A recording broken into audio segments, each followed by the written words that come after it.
तमाम दोस्तों को उम्मीद करता हूँ इससे पहले वाली वीडियो मेरी आप लोगों को अच्छी लगी होगी और दुआ करता हूँ कि आप सब दोस्त हैं अल्लाह ताला के हुक्म से सब ठीक होंगे। तो आज मैं जो टिप बताने लगा हूँ, नुस्खा बताने लगा हूँ, ये बहुत ही मुफीद है। ये मैदे के लिए है। तो जिन लोगों के मैदे में अल्सर की बीमारी हो तो वो लोग जो हैं वो दही में जो है 2 चीज़ें सिर्फ इस्तेमाल करें तो उनको इंशाल्लाह बहुत ही इससे फ़ायदा होगा। तो उम्मीद करता हूं कि ये वीडियो भी आपको अच्छी लगी होगी, जिस तरह मेरी पहले वाली आप लोगों को वीडियो अच्छी लगी है।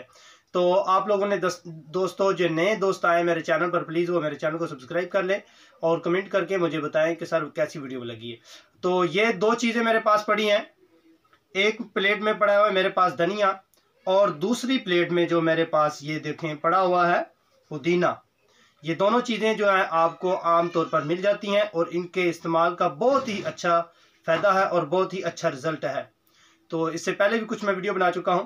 तो आप लोगों ने जो है इसको किस तरह इस्तेमाल करना है, आप लोगों ने इसको दही में इस्तेमाल करना है।